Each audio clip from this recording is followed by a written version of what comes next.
Notre maison brûle. Et nous regardons ailleurs. Bienvenue dans Présage, des idées pour nourrir l'esprit et remettre radicalement en question l'état de notre monde.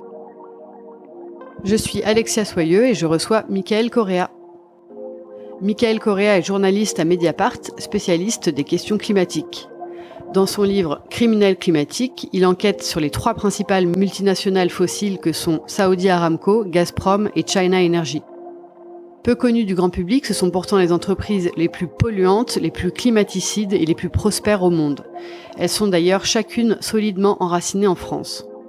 Loin de réduire ou de stabiliser leurs émissions, elles misent des milliards pour piller les dernières réserves énergétiques et projettent d'accroître l'extraction d'énergie fossile d'au moins 20% d'ici 2030.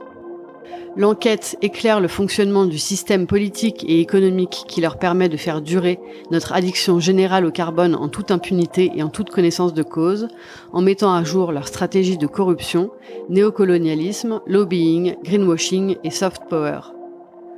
À l'opposé d'une écologie sans ennemis, Michael Correa entend dénoncer les responsables du chaos et placer le sujet du climat au cœur des luttes d'émancipation. Michael Correa, bonjour. Bonjour. Merci beaucoup de prendre un peu de temps avec moi pour parler de ton livre qui vient de paraître, qui s'appelle Criminel climatique, enquête sur les multinationales qui brûlent notre planète. Pour commencer, je voulais savoir, je crois que tu n'as pas toujours travaillé en tant que journaliste sur les questions d'écologie. Comment est-ce que tu en es arrivé à travailler sur ces questions climatiques et écologiques ? Eh bien, alors moi, j'ai une petite particularité, c'est que j'ai pas fait d'école de journalisme, hein. J'ai vraiment un parcours assez sinueux, mais moi, à l'origine, je suis universitaire, en fait. J'ai un diplôme d'écologue, donc spécialiste des écosystèmes, pour faire simple. Et j'ai eu la chance, en tout cas, de pas mal travailler sur le terrain, et notamment dans les forêts et agroforêts en Afrique de l'Ouest. Et en fait, c'est vrai qu'on a la tête un peu dans les plantes ou un peu dans la biodiversité, pour faire simple. Et je parle de ça, ça date déjà de 15 ans, à l'époque où j'étais étudiant. En fait, on se rend compte très rapidement que en fait, le réchauffement, en tout cas les dérèglements climatiques, sont déjà à l'œuvre, quoi. Donc, en fait, cette sensibilité-là, elle est venue vraiment très tôt. Alors après, j'ai quand même je ferai pas mon parcours, mais quand j'ai vraiment commencé à écrire en tant que journaliste, j'étais quand même très axé sur la question écologiste, environnementale, on va dire. Mais c'est vrai qu'après, et notamment après avoir suivi, on va dire, les luttes Notre-Dame-des-Landes, après l'accord de Paris de 2015, j'avais besoin de faire une pause, on va dire, dans le sens où j'ai l'impression qu'on est arrivé à une espèce de fin de cycle, notamment au sein du mouvement climat. Des choses très personnelles dans lesquelles je me retrouvais pas, et ça, je pensais juste, moi, en tant que personne issue, on va dire, des classes populaires et de fils d'immigrés, il y avait quelque chose qui allait pas. En tout cas, je me sentais seul.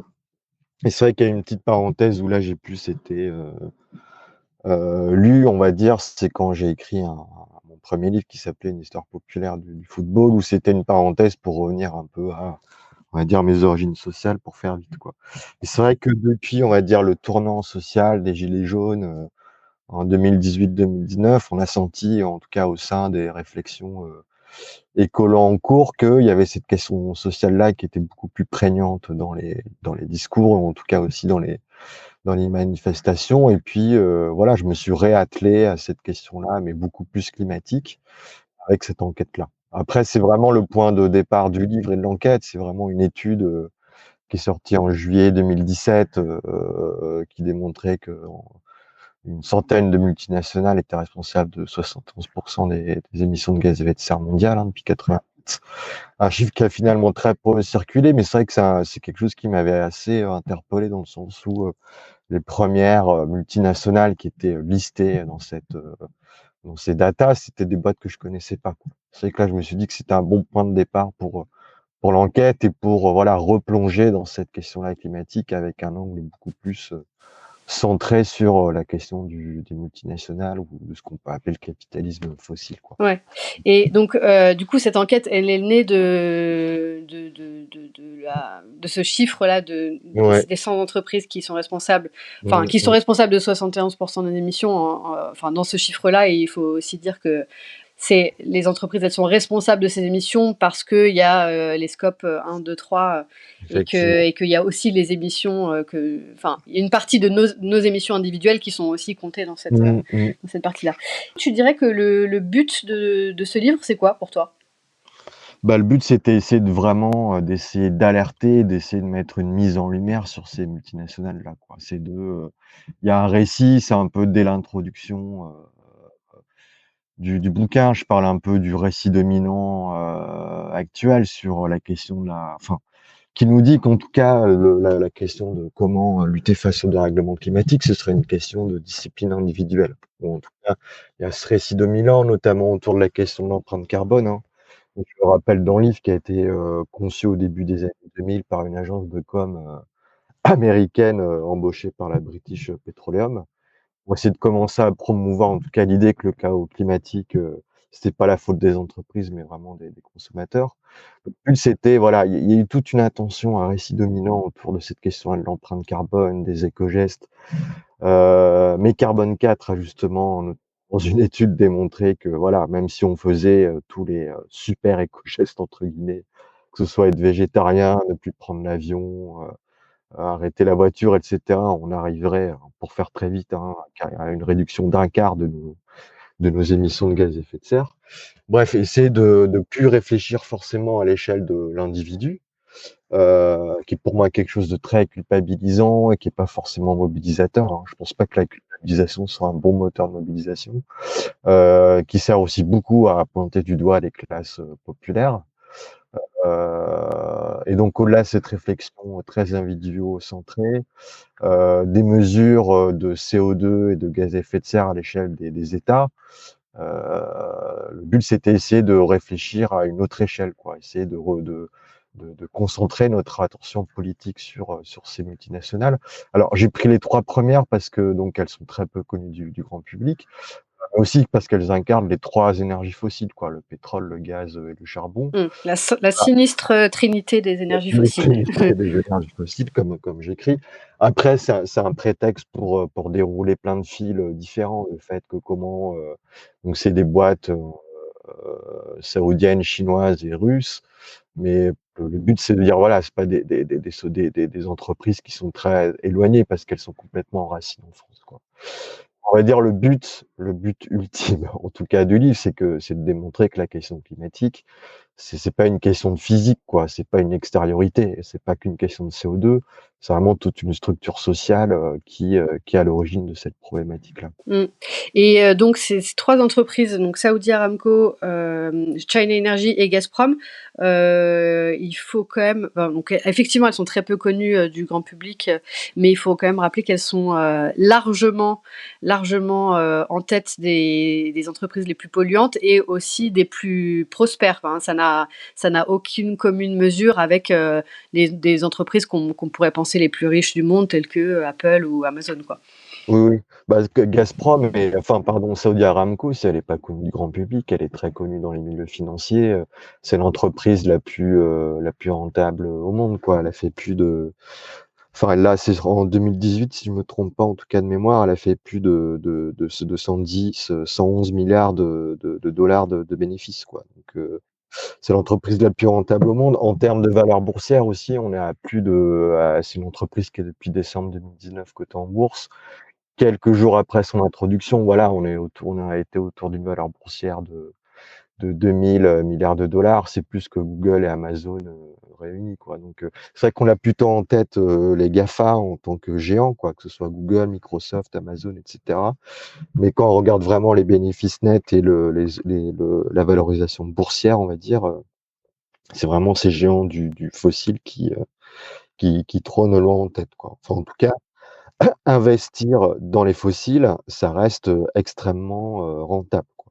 Et pour terminer, c'est Le Monde qui a encore sorti ça il y a quelques jours, pour parler aussi, bon, c'est un prétexte pour parler des géants, mais aussi des géants qui nous concernent, et plus en France, hein, une boîte comme Total Energy, qui est quand même une société qui émet autant de CO2 que l'ensemble des Français.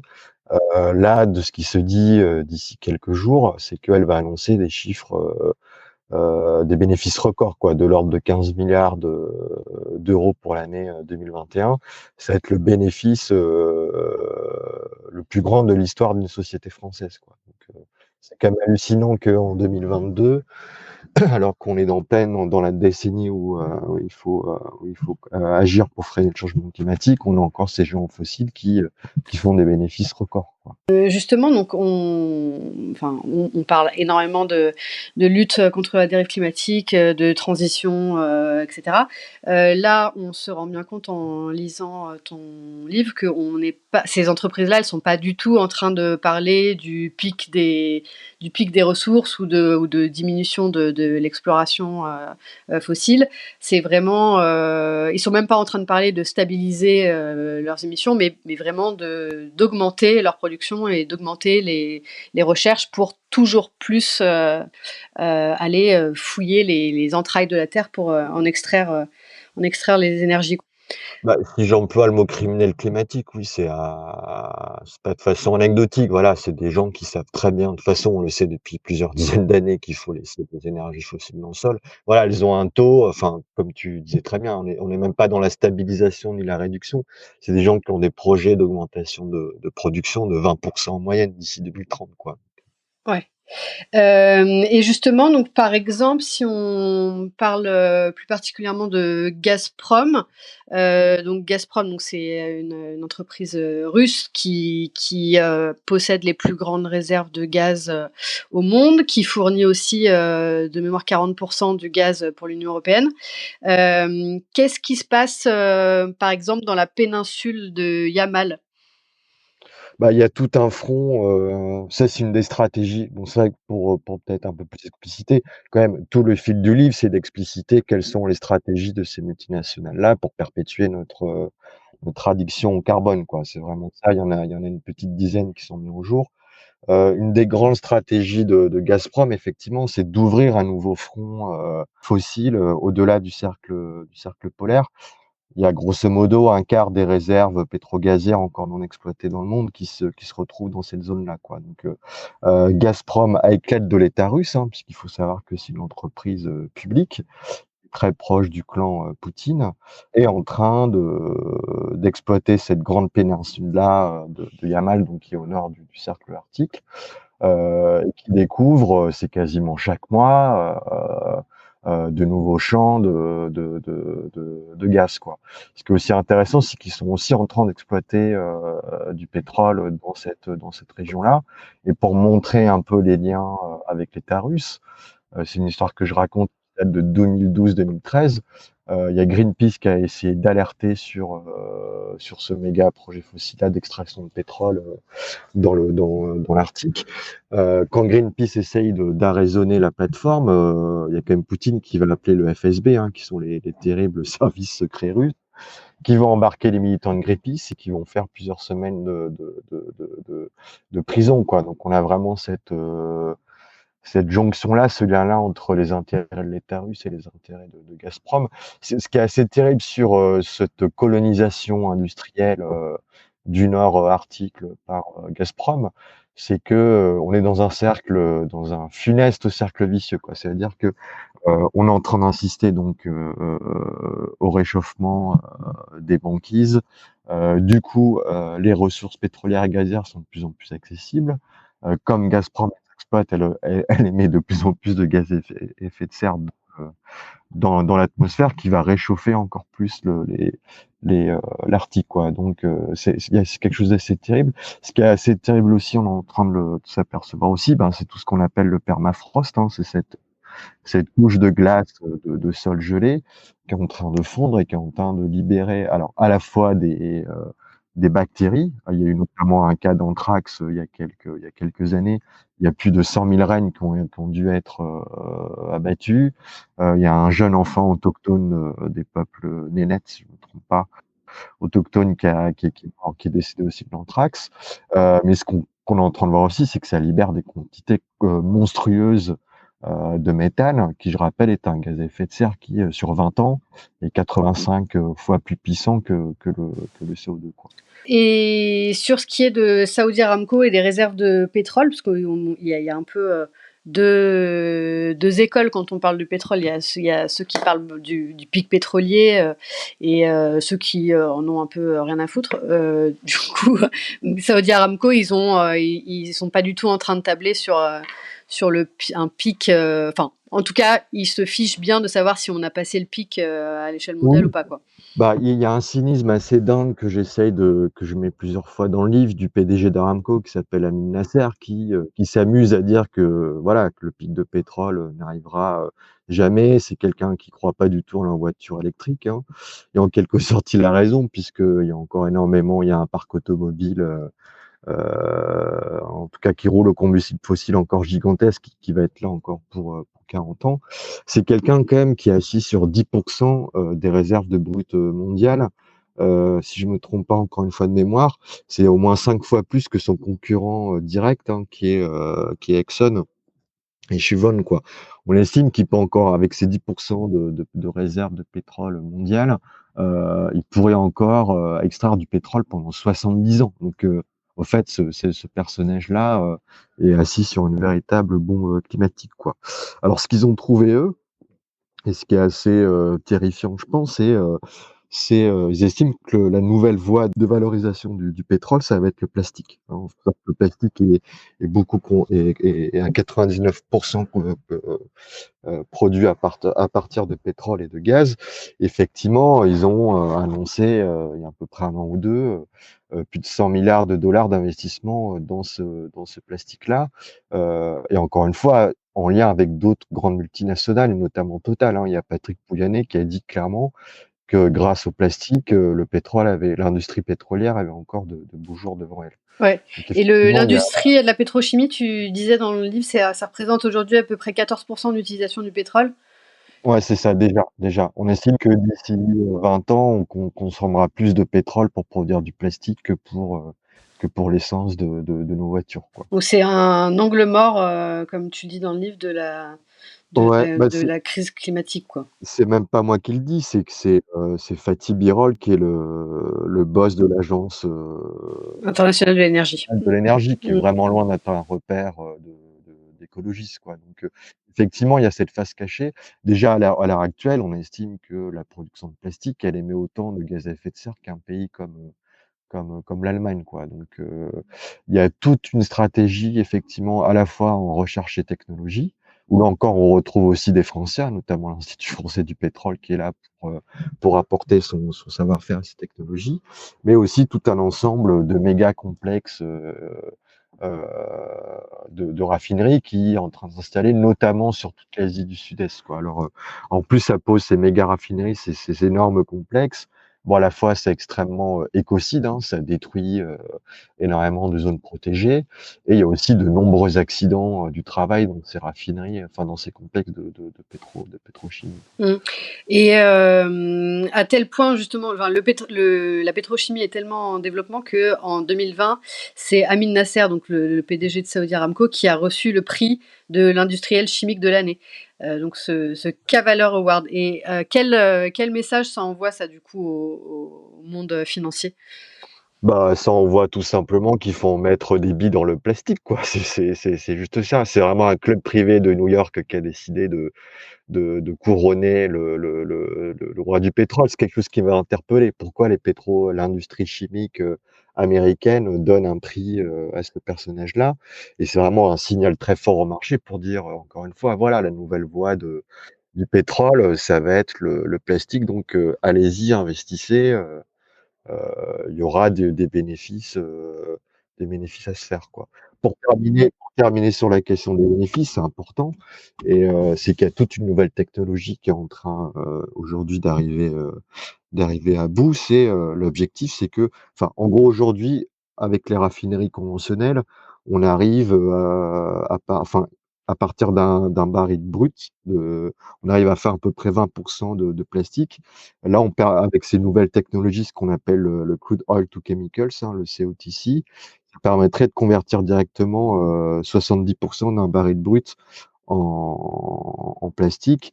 On dit, c'est ce que disent les marchés, les analystes financiers, c'est une technologie qui permettrait de doubler la rentabilité du baril de pétrole. Donc, Excellente c'est nouvelle. assez effrayant. Voilà, excellent. Et pour parler maintenant de China Energy, qui est, je pense, enfin, a priori, l'entreprise qu'on connaît le moins, et j'imagine celle sur laquelle tu as eu peut-être le plus de mal à trouver des infos. Donc, on sait qu'aujourd'hui, le charbon, c'est responsable d'une large part, 45% de mémoire des émissions dans le monde. Qu'est-ce que les routes de la suie dont tu parles? Bah, je parle pas mal. Encore une fois, c'est tout le, comment dire? C'est tout le lien avec les États qui est assez important aussi avec cette multinationale. Mais effectivement, là, on voit que, cette société-là, hein, qui est donc le plus grand, producteur, en tout cas le plus grand constructeur de centrales à charbon dans le monde, met en place, moi j'appelle ça un colonialisme charbonnier, hein, en utilisant les routes de la soie. Les routes de la soie, c'est vraiment cette grande initiative géopolitique, pour relier la Chine au Moyen-Orient et ainsi qu'à l'Asie centrale et du Sud. Donc China Energy va utiliser cette route de la soie pour semer, ses centrales, au charbon, quoi. Donc elle va vraiment installer ses centrales, et ça, c'est ce qui est assez terrible, c'est vraiment dans les, on va dire, dans les pays qui sont en première ligne du chaos climatique, quoi. C'est en Indonésie, c'est au Vietnam, c'est en Inde, c'est au Pakistan et au Bangladesh. Pour préciser un peu ce qui se passe au Bangladesh, bon, je rappelle encore une fois, donc c'est un des pays les plus, les plus touchés par le dérèglement climatique. Avec la montée des eaux, il y a à peu près 700 000 Bangladais qui perdent chaque année leur foyer. Ils installent leurs centrales au charbon dans ce qu'on appelle le Sundarbans, hein. C'est cette espèce d'écosystème de marais, qui est classé patrimoine mondial de l'UNESCO. Alors pourquoi c'est un colonialisme charbonnier? C'est que quand ils installent leurs centrales au charbon, déjà ils vont embaucher une main-d'œuvre majoritairement chinoise. Ils vont créer de la dette, qui est quand même un levier, historique et structurant du colonialisme, hein. La Chine, elle possède par exemple 70 de la dette extérieure, de l'Indonésie ou du Kenya. Et aussi on va, comment dire? Exporter des centrales au charbon low cost, quoi. C'est vraiment des centrales, avec des technologies complètement obsolètes et extrêmement polluantes. Alors que les pays n'ont pas forcément en plus la capacité d'utiliser cette énergie, quoi. Alors c'est ça, et c'est ça qui est terrible pour terminer, c'est que, par exemple au Bangladesh, il y a même pas 40 de l'électricité de ces centrales, qui arrive jusqu'au consommateur, quoi. Ça veut dire que au fait, il y a pas il y a pas de fil, il y a pas d'infrastructure électrique qui permet de relier, la centrale au charbon, aux différentes habitations, quoi. Et ce qui est pire là-dedans, pour terminer sur cette question coloniale, c'est qu'il y a eu des soulèvements, populaires contre ces centrales au charbon. Au Bangladesh, il y a eu plus de 3000 villageois qui se sont, soulevés contre, l'implantation d'une de ces, usines thermiques.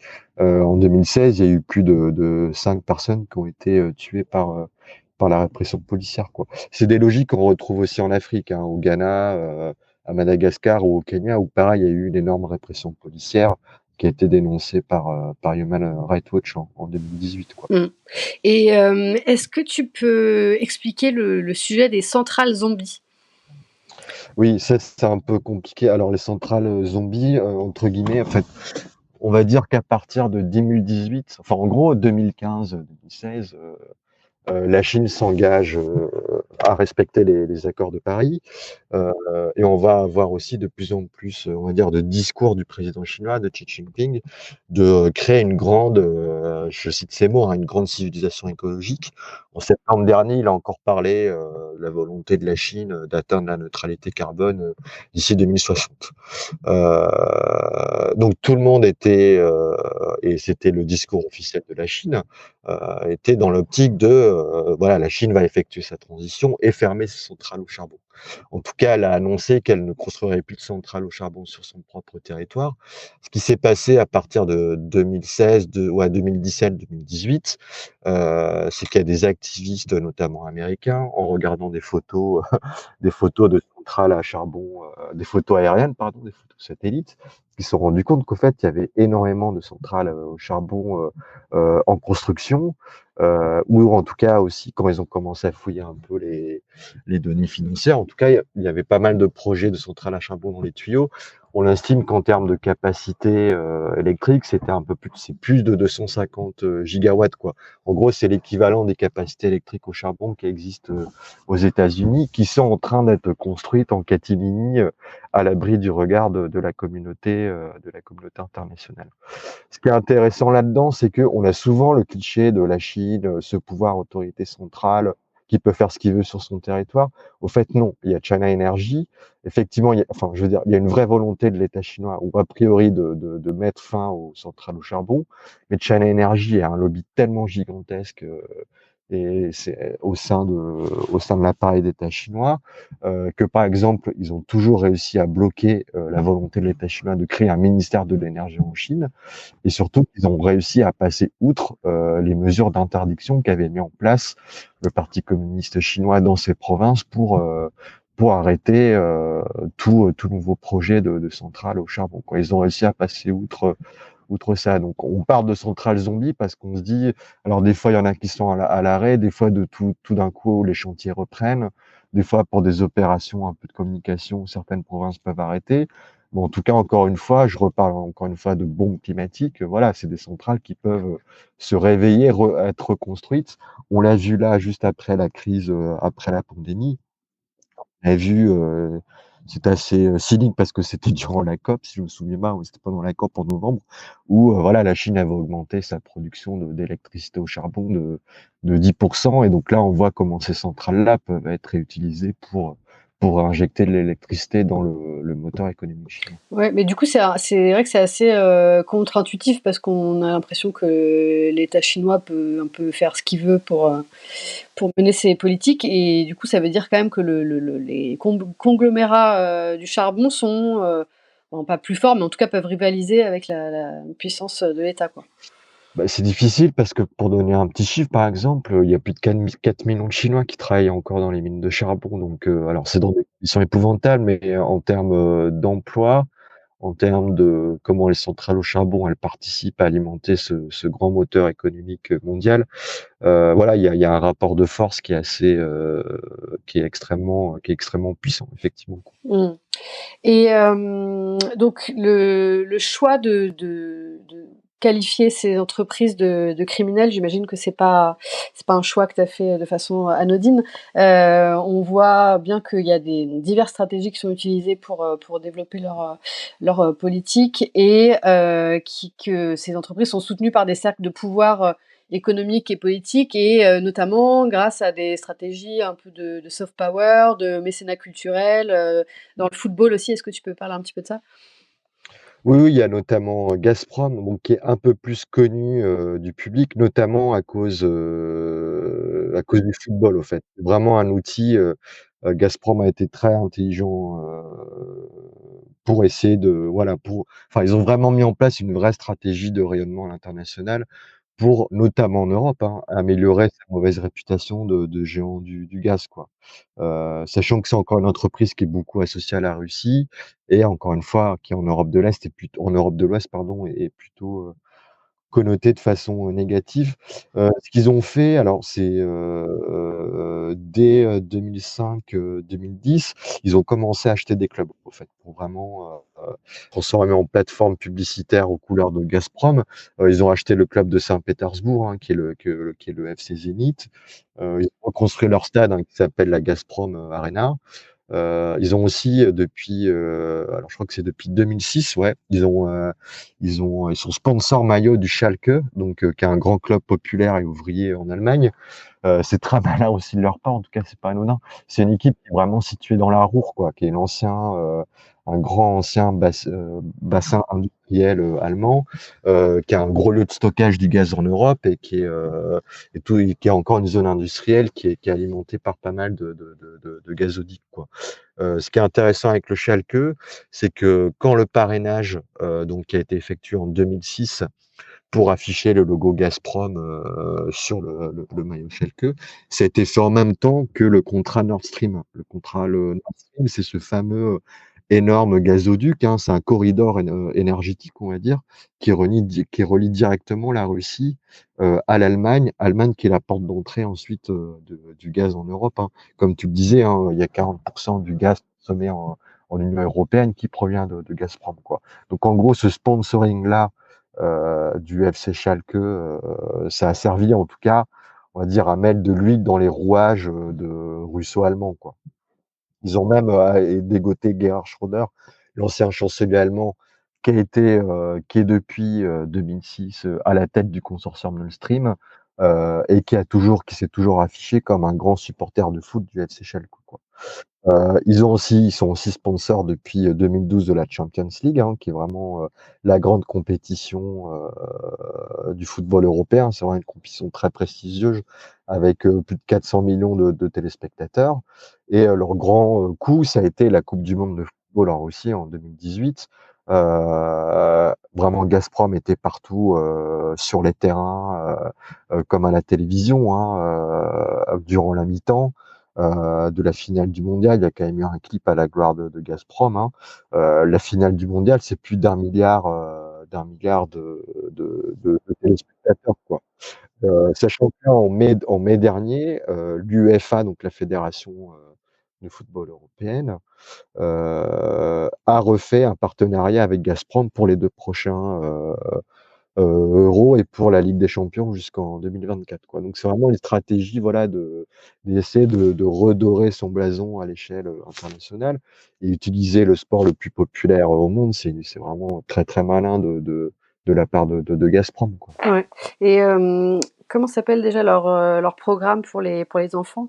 Oui, il y a Football for Friendship, qui est vraiment, on va dire, le fer de lance de sa politique sociale, quoi, avec tous les guillemets autour. Ce qui est assez terrible, c'est un programme international de football pour les enfants. Il y a déjà plus de 5 millions d'enfants issus de quasiment tous les pays du monde qui ont participé à ce programme voilà de football. C'est parrainé par des grandes figures du football comme Roberto Carlos ou Franz Beckenbauer. Ce qui est assez terrible, c'est qu'ils demandent aux enfants lors de ce programme-là et lors de la petite compétition amateur qu'ils organisent, de nommer leur équipe par des noms d'animaux qui sont en voie de disparition à cause des dérèglements climatiques. C'est pour voir Le cynisme. cynisme est total. Sur sur le mécénat culturel, il y a aussi quelque chose dont on entend assez, enfin qui est assez peu relayé dans les médias, c'est les partenariats sur des grandes expositions, notamment Total, qui va faire des partenariats avec Gazprom ou autres pour faire voilà, des grandes expositions en France ou ailleurs sur la France et la Russie. Mm. Oui, je l'aborde un peu au début du livre, mais ça, c'est vraiment, en fait, j'ai eu la chance, enfin, j'ai rencontré du coup le directeur, enfin le PDG de Gazprom France, qui a ses bureaux aux Champs-Élysées, et c'est vrai il a énormément parlé de ça. En tout cas, il y a vraiment une fierté de la part de Gazprom, d'avoir par exemple, notamment, lors de la venue de Poutine il y a quelques années, d'avoir sponsorisé une grande expo sur le tsar Pierre le Grand, hein, qui est ça, c'est un des grandes stars du XVIIIe siècle. C'était une grande exposition à Versailles, quoi. Donc ils étaient très fiers de dire voilà, on est la première entreprise russe qui est inscrite à la galerie des bienfaiteurs à Versailles. Et donc Yuri Virobian, qui est donc le président, le PDG de Gazprom France, m'a dit clairement que ce type de sponsoring-là, ça permettait encore une fois de mettre de l'huile dans les rouages des contrats. Ça facilitait en tout cas les contrats franco-russes notamment, quoi. Je rappelle que Gazprom, qui avant était le ministère soviétique du gaz, hein, ça a été privatisé en 89 à la chute de l'URSS. Donc depuis 1975, la France a un contrat avec Gazprom qui a été renouvelé en 2006 jusqu'en 2030. Il y a un quart de l'approvisionnement d'Engie, ex-GDF, en gaz qui est fourni par Gazprom, quoi. Donc, il y a vraiment des intérêts russes vraiment très importants en France. Et c'est vrai qu'il y a tout un cycle assez régulier de on va dire les 2-3 ans entre le Louvre, Versailles en France et et les galeries du Kremlin, par exemple, ou d'autres musées à Saint-Pétersbourg, où on va avoir des échanges comme ça, du mécénat culturel entre Gazprom ou d'autres entreprises, notamment comme Total, hein, qui est souvent pointé du doigt pour son mécénat au Louvre, notamment, quoi. Et puis ça permet aussi, j'imagine, de faire un peu de défiscalisation, donc c'est pas mal. Et justement, du coup, sur le lien avec le secteur financier, parce que tous ces projets ont évidemment besoin d'être financés. Aujourd'hui, on parle beaucoup on parle beaucoup. On souligne quand même l'impact carbone des banques françaises et pas que françaises. On s'aperçoit que c'est toujours le secteur bancaire qui finance énormément tous ces projets d'infrastructures fossiles, quoi. Oui, on estime à peu près, on va dire entre, la signature de l'accord de Paris, donc fin 2015, début 2016 et 2019, que les grosses banques d'investissement internationales, elles ont fourni, 2 000 milliards de dollars aux multinationales pétrolières, pétrolières, gazières et charbonnières, quoi. En France, enfin, le géant, hein, ça reste quand même JP Morgan, hein, qui est quand même le premier financeur. Je crois qu'à peu près sur la même période, en tout cas 2016-2019, sur ces 3 ans-là, ils ont mis 200 milliards de dollars, grosso modo, hein, 195 pour être précis, à ces mêmes multinationales fossiles, quoi. Avec ce cynisme-là, encore une fois, que par exemple JP Morgan, c'était une des entreprises sponsors de la COP26 à Glasgow, quoi. Il tenait un espace de débat qui s'appelait le Resilience Hub, dans les couloirs de la COP, voilà, et qu'on voit le programme du Resilience Hub, hein, quand on parle de résilience, en tout cas, voilà, tous les débats, c'est encore une fois de démontrer que c'était le consommateur qui devait se bouger, qui était responsable, et surtout pas les entreprises. Alors, on parle de 2000 milliards de dollars ou d'une banque américaine comme JP Morgan, mais effectivement, il faut rappeler que les banques françaises font partie des banques les plus sales au monde, hein. Le Crédit Agricole, c'est une des premières banques qui finance une entreprise comme Total. Pareil, depuis 2016, on va dire, on estime que les banques françaises ont augmenté en moyenne chaque année de 19% leur financement des énergies fossiles, quoi. Et l'ensemble des banques françaises, en tout cas des 6 principales banques françaises, donc encore une fois, c'est BNP, la Société Générale, le Crédit Agricole, etc.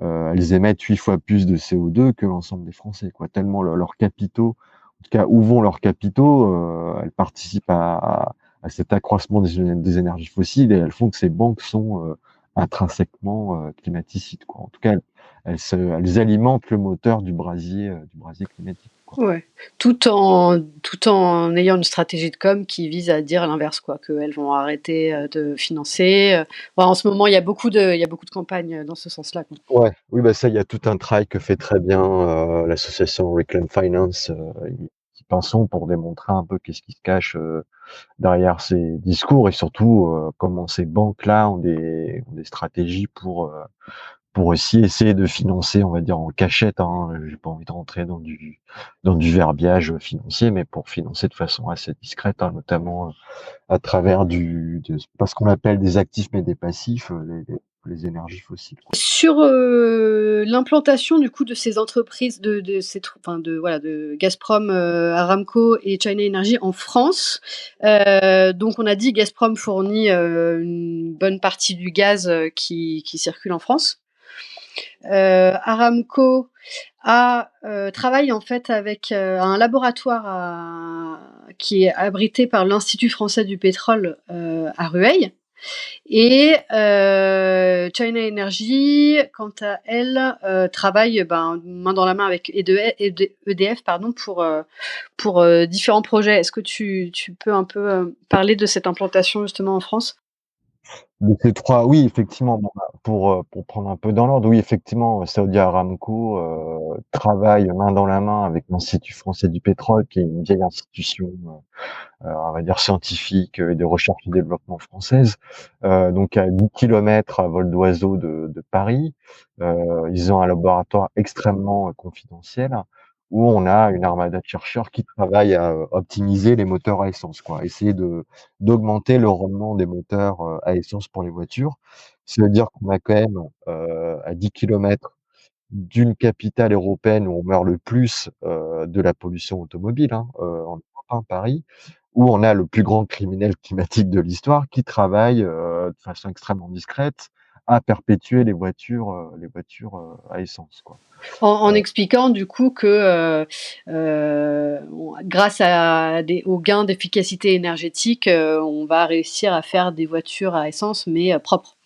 Oui, et ce qui est une arnaque totale, c'est ce que je démontre dans le bouquin en mobilisant pas mal d'experts qui disent que les quelques gains qu'on arrive de rendement qu'on arrive à gagner chaque année, au fait, sont complètement contrebalancés par l'explosion du trafic automobile, quoi. Donc le gain de productivité qu'on gagne avec des moteurs à essence qui consomment moins, on le perd puisqu'il y a de plus en plus de voitures et que le trafic automobile est en pleine explosion Ouais, et à des l'échelle. voitures aussi de plus en plus lourdes.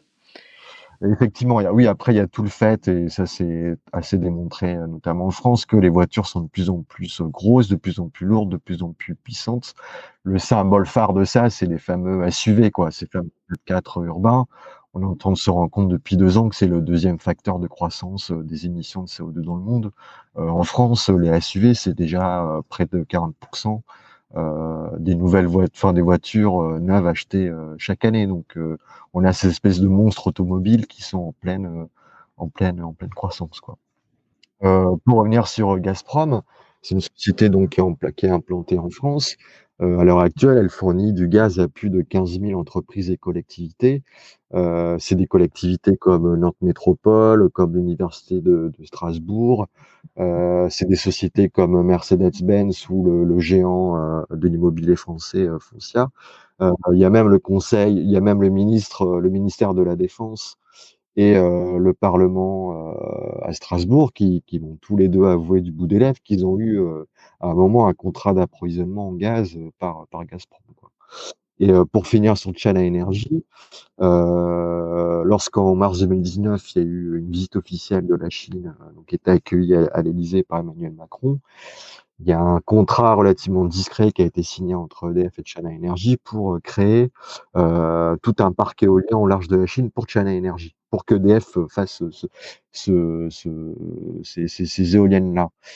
Ce que je dévoile dans le livre, c'est qu'au fait, EDF, depuis la fin des années 90, copossède avec China Energy un consortium de centrales au charbon en plein centre de la Chine, extrêmement polluantes. C'est des centrales au charbon qui, selon une étude de Nature qui date de 2020, devaient fermer dès 2020, dès 2021 pour respecter l'accord de Paris, quoi. Et en appelant EDF n'a pas de plan de sortie pour ces centrales au charbon chinoises qu'elle possède avec China Energy. Elles ont au plus tard l'horizon 2030, quoi. Alors que je rappelle, elles devaient fermer depuis 2020.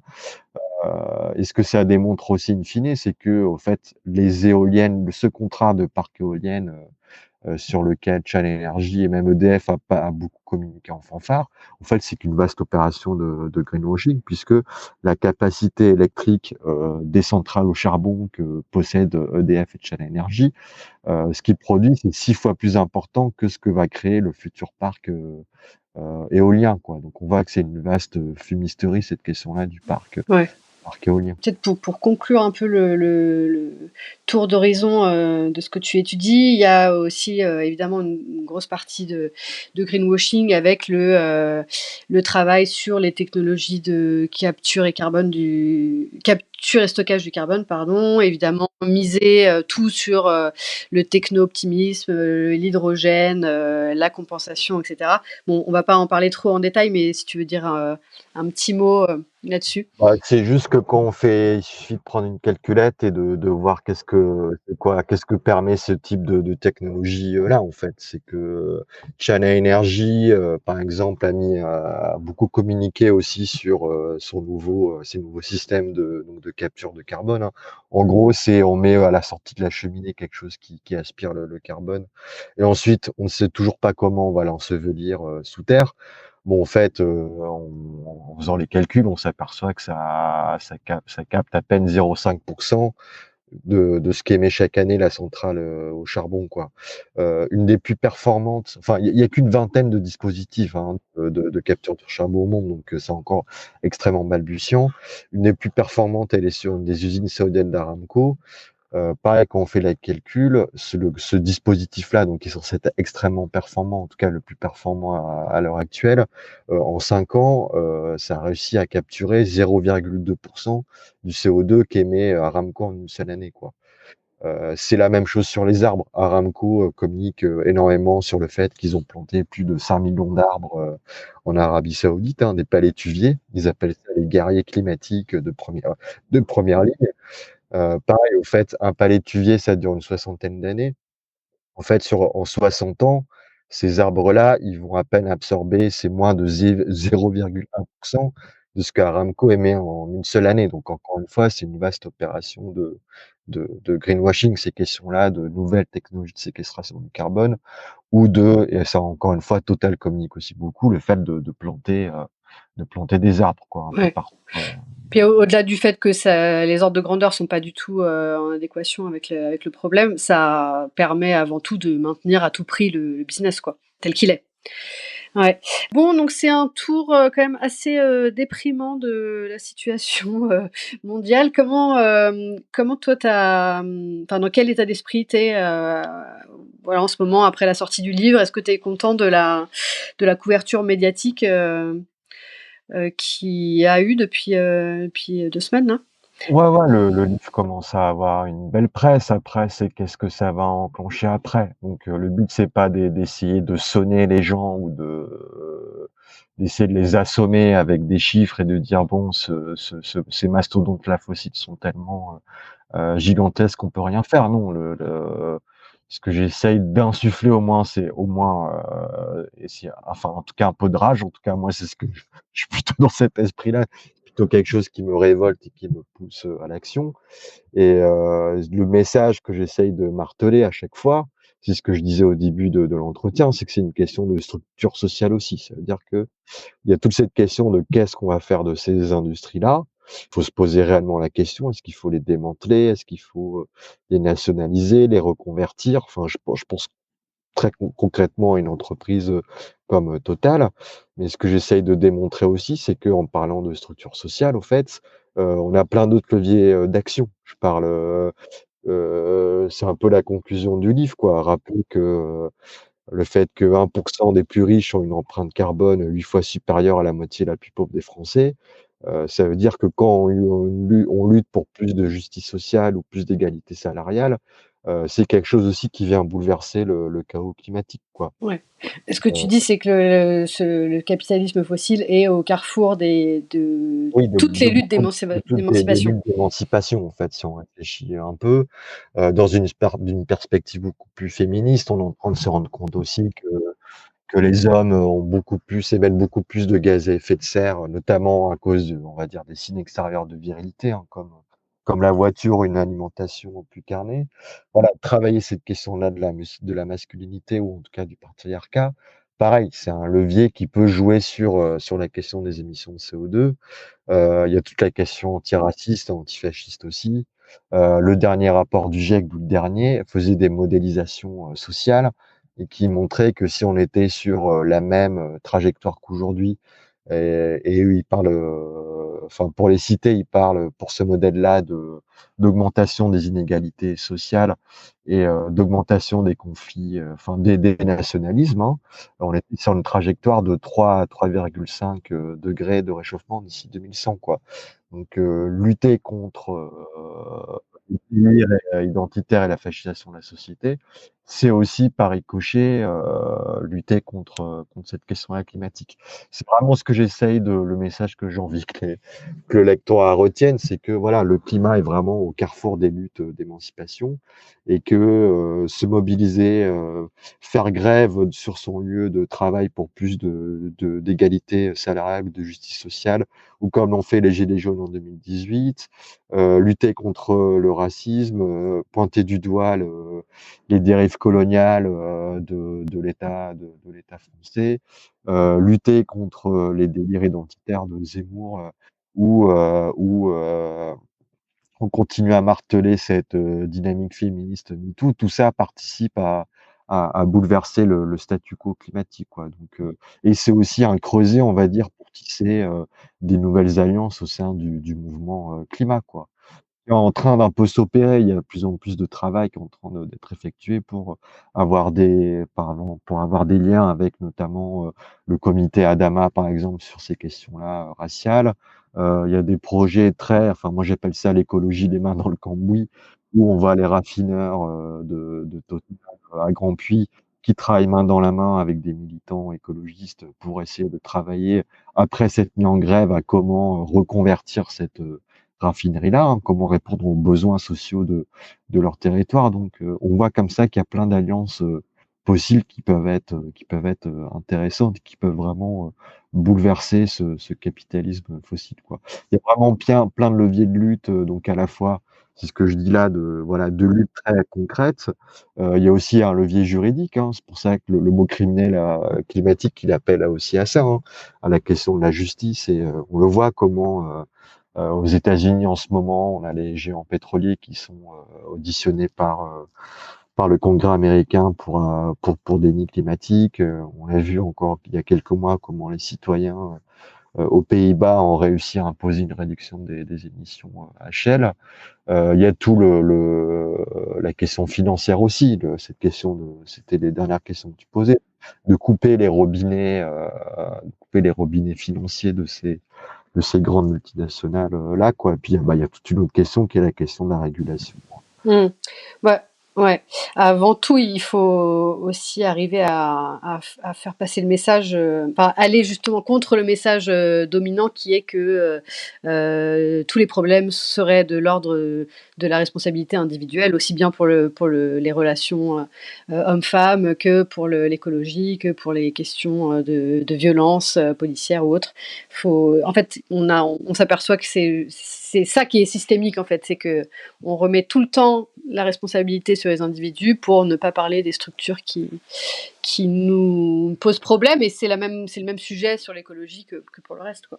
Oui, il faut mettre fin vraiment, et c'est ce que j'écris noir sur blanc dans le bouquin, il faut mettre fin à cette espèce d'écologie sans ennemi. On a besoin, mais même Bruno Latour, hein, sur lequel on se retrouve pas forcément, qui dit vraiment qu'il y a des lignes de conflictualité à tracer et des ennemis communs à trouver. Donc je pense que j'espère que le bouquin, en tout cas, il participe à ça, à montrer qui sont les vrais fossoyeurs du climat, où se trouve en tout cas ce moteur-là du réchauffement, des dérèglements climatiques, quoi. Hmm. Ok, eh bien ma dernière question rituelle, c'est face à tout ce désastre autour, comment est-ce que tu parviens à cultiver de la joie malgré tout? Ah, oui, ça c'est une bonne question. Bah, je pense bon après moi j'ai la chance d'être journaliste. Donc déjà dans mon métier, je suis journaliste climat à Mediapart, donc il y a déjà quelque chose qui est extrêmement confortable pour moi, qui est ma pratique d'écriture en soi, c'est une pratique, de lutte aussi contre ces dérèglements climatiques, donc c'est assez confortable pour soi. Et après effectivement, enfin comment lutter ça? Il y a quelque chose aussi, c'est un des derniers, articles que j'ai fait à Mediapart, il y a toute la question, je pense, de la fiction aujourd'hui. Encore un peu désemparé, on est encore un peu désemparé sur comment faire malgré cette avalanche de rapports scientifiques. Il y a un joli refuge, pour moi, qui est cette question de la fiction qui permet, de vraiment de dire aujourd'hui, comment on vit dans la catastrophe dans laquelle on vit, comment faire et c'est d'une question, extrêmement intime, comment on fait ça? Donc la fiction, ça peut permettre, en tout cas le roman, c'est une des sources auxquelles on peut se réfugier et essayer de développer d'autres imaginaires, quoi. Et après, l'autre chose, bah, c'est aussi tout simplement, bah, à travers le mouvement aujourd'hui, c'est ce que je racontais un peu, encore il y a quelques minutes, c'est quand même riche en perspectives de lutte, c'est plutôt joyeux. Une des choses un peu qui me réjouit, je terminerai là-dessus, c'est toute une nouvelle génération, en fait, qui a vraiment pris conscience de ce chaos climatique-là et qui sait très bien mettre en perspective ces questions-là, à la fois sociales, féministes, antiracistes, anticoloniales, antifascistes. C'est assez réjouissant de dire qu'il y a toute une génération qui est 15-25 ans, heu, qui saura, j'espère en tout cas qui pourra en tout cas établir un rapport de force conflictuel avec ces monstres, fossiles-là, quoi, donc Ouais. Une partie de la nouvelle génération en tout cas, au moins. oui, une partie, mais Ouais. effectivement, ça reste Essayons de se uniquement concentrer sur le verre à moitié plein parce que ça ça fait du ça bien. reste oui, c'est ça. Après, j'ai plutôt une vision optimiste des choses, mais effectivement, c'est un pan de toute une jeunesse, qui est là en tout cas et qui est assez réjouissante, quoi. Mmh. Merci beaucoup Michael. Bon, merci à toi. Merci beaucoup pour votre écoute et votre soutien. Vous pouvez partager les épisodes s'ils vous ont plu et mettre 5 étoiles sur iTunes pour permettre à d'autres personnes de découvrir le podcast plus facilement. Présage est un podcast indépendant. Le générique est un extrait du morceau L'eau de Sabrina Bellawell, mixé par Paloma Colombe. À très vite.